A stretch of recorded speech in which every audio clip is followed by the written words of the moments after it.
There are times within a person's life when they will curse the limitations of their own human body. While it can perform many actions, there are moments when it is simply not enough. Have you ever tried to swim underwater for long periods of time? Perhaps you have been beaten senselessly by a hulking bully. It could be that you are late to your destination. Whatever the reason may be, I can guarantee that you've wished you were stronger or faster, bigger or smaller. You may have wanted to change your appearance at will, or have the ability to perform any other superhuman ability. For years, humans have had to rely on the progression of technology in order for them to lift extremely heavy stuff or arrive at their destination hurriedly and the like.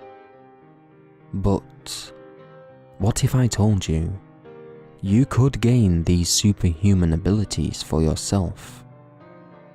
You probably wouldn't believe me. This seems reasonable.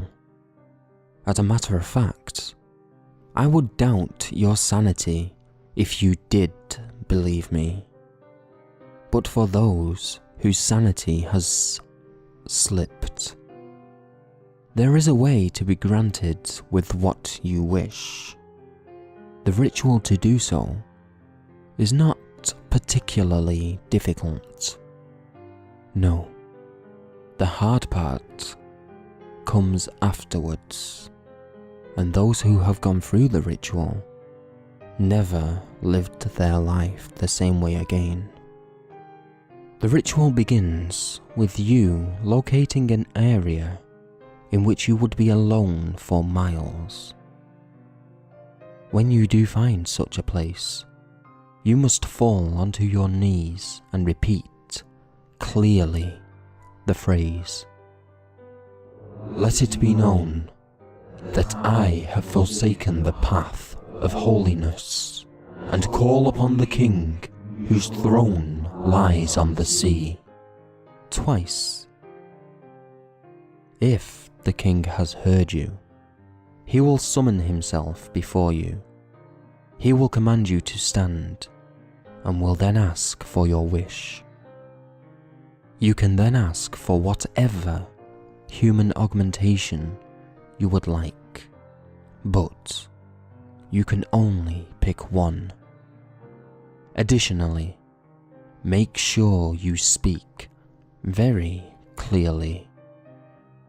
The King will then inform you of the cost, the removal of a small fragment of your humanity every time the superhuman ability is used.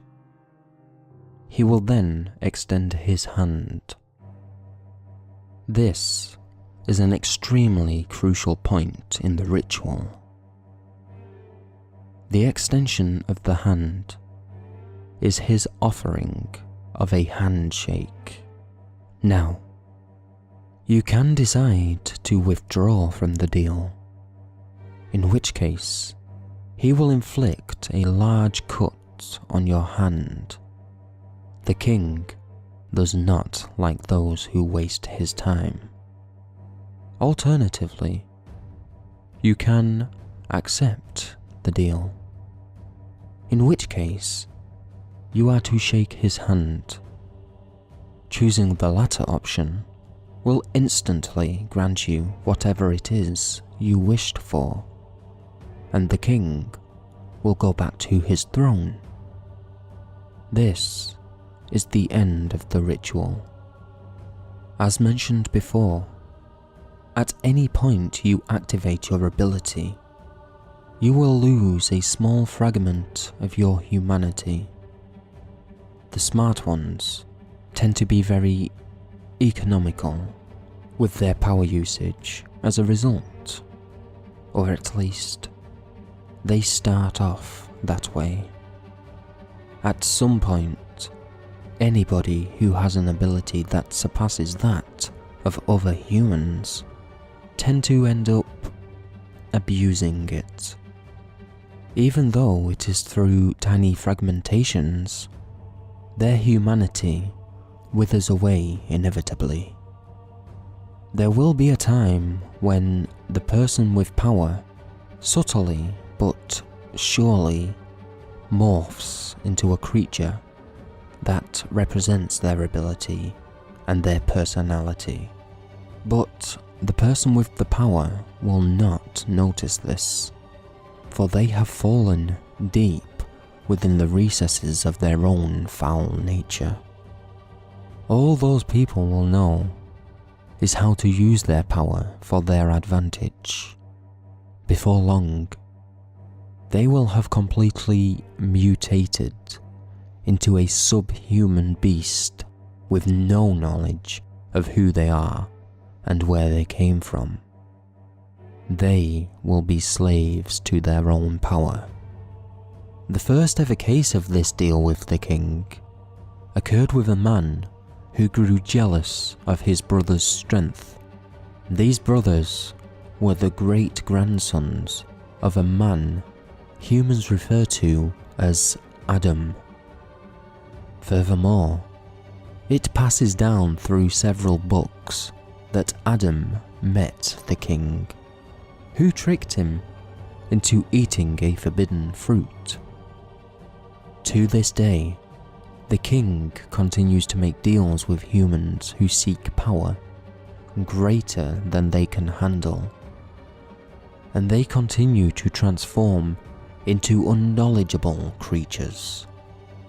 You've probably seen one of them before. There are parks called zoos that are dedicated to observing them in the habitat they've had to survive in.